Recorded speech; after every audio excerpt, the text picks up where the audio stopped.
personagem do mundo. É assim que muitos definem José Maria da Silva Paranhos Júnior, mais conhecido como Barão do Rio Branco. Nascido no Rio de Janeiro no final do século XIX, filho do Visconde do Rio Branco, foi com o pai que ele aprendeu os segredos da diplomacia. Viu de perto a solução da Guerra do Paraguai e também a assinatura da Lei do Ventre Livre, que dava liberdade aos filhos de escravos. Juca, como os amigos o chamavam, estudou Direito em São Paulo e no Recife. Foi professor, promotor público e jornalista. A carreira de diplomata começou aos 31 anos, quando foi representar o Brasil na Europa. Por décadas, viveu entre Liverpool e Paris, integrando várias missões.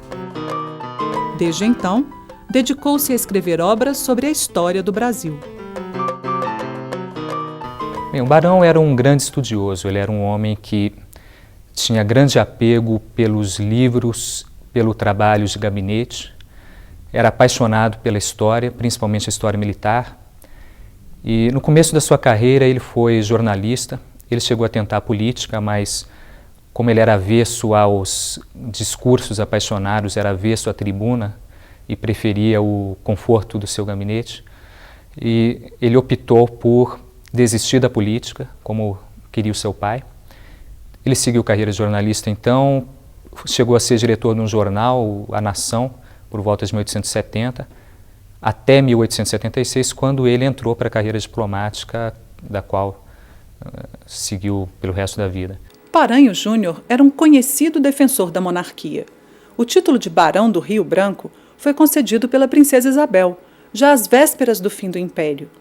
Na época da proclamação da República, mostrou-se uma figura surpreendente, pois decidiu continuar no corpo diplomático brasileiro.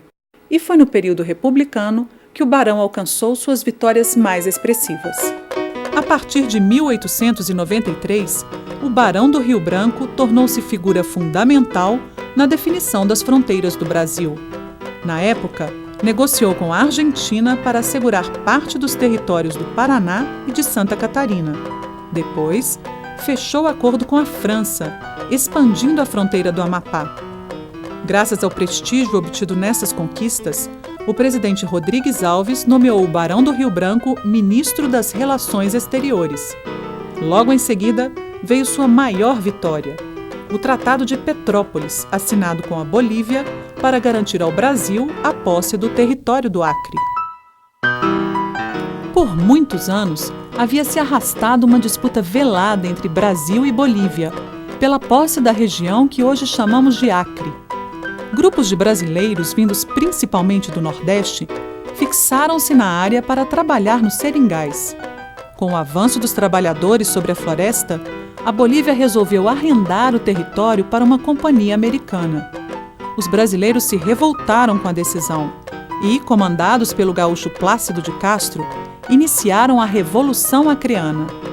A partir da intervenção do Barão do Rio Branco, o território do Acre acabou sendo comprado da Bolívia pelo Brasil. Em sua dedicação ao Brasil, o Barão do Rio Branco assume a missão de unir um território de dimensões continentais, priorizando a força do argumento e da negociação. Somando seus feitos, conseguiu anexar ao país cerca de 900 mil quilômetros quadrados. Ele estava decidido a definir de vez nossas fronteiras, recuperar o prestígio internacional do Brasil e, principalmente, estabelecer nossa liderança na América do Sul. O Barão do Rio Branco ele foi ministro das Relações Exteriores por um período de quase 10 anos. Ele serviu a 4 presidentes desde que ele foi nomeado. Era uma personalidade, então, que ultrapassava ideologias ou partidos. A influência do diplomata era tão grande que, em 1909, seu nome foi sugerido para a sucessão presidencial, mas ele preferiu não concorrer. Publicou diversos livros e integrou a Academia Brasileira de Letras.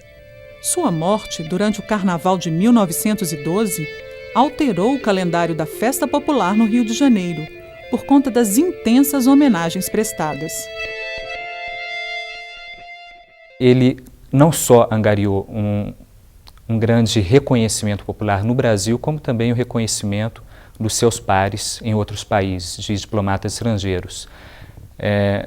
Vale notar que, quando o barão faleceu, foram vários os testemunhos de diplomatas dos países vizinhos que diziam que o barão era um dos maiores homens de Estado, um dos maiores estadistas contemporâneos. Considerado patrono da diplomacia brasileira, o Barão do Rio Branco lançou as bases de uma nova política internacional, configurando-se como um dos construtores do Brasil.